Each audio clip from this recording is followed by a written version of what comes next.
hyper intéressante ta phrase, tu vois, parce que ça, c'est exactement le discours que les propriétaires de chiens tiennent. En gros, c'est mais je lui ai demandé, il doit le faire. Et nous aussi, en tant qu'éducateurs, on va souvent tenir ce discours, on va dire, bah, tu lui as demandé, faut qu'il le fasse. Parce qu'on est dans cette notion de il doit écouter, etc.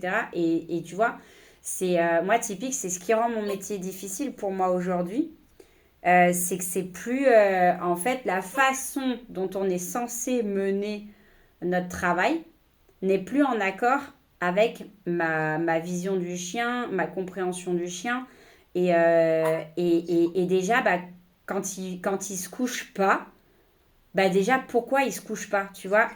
Et c'est pour ça que ça devient super dur pour moi parce que alors, ça va si j'ai des clients qui sont OK avec cette vision, voilà, qui comprennent la philosophie qu'il y a derrière. Alors, on peut prendre le temps d'expliquer, mais pas toujours. Tu vois, je me rappelle, il y a quelques années, il y a une cliente qui m'a reproché ça. Bon, on n'avait fait qu'une séance et elle avait un chiot qui mordait. Et vraiment mordait, hein. C'était pas un mordiment chiot, c'était de la mort sur chiot.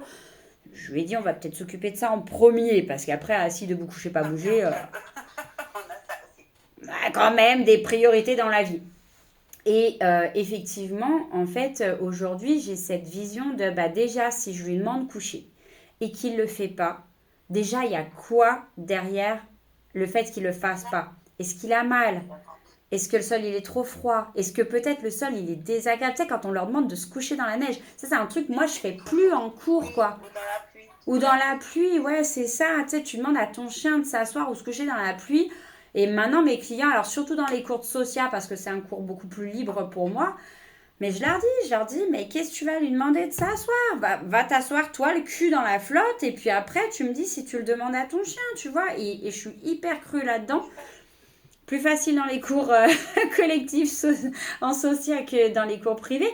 Mais pour ceux qui sont OK d'avoir cette approche, aujourd'hui, c'est complètement mon approche. Il se couche pas.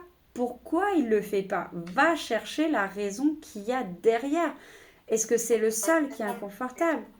Tu vois, il peut y avoir tellement de choses, des douleurs, un inconfort. Ok, il peut y avoir le non-apprentissage et puis il peut aussi juste ne pas avoir envie. Juste pas envie. J'ai pas envie de me coucher là. Euh, voilà, c'est pas le moment. Moi, je me couche quand je vais dormir. Je me couche pas sinon, tu vois. Nous, je veux dire, déjà, tu penses en tant qu'humain, tu t'assois pas à n'importe quel moment de la journée. Tu t'assois pas pour croiser un humain. Alors, bien sûr, on va me dire, oh, mais là, tu fais de l'anthropomorphisme. C'est pas d'anthropomorphisme. C'est à un moment donné du bon sens.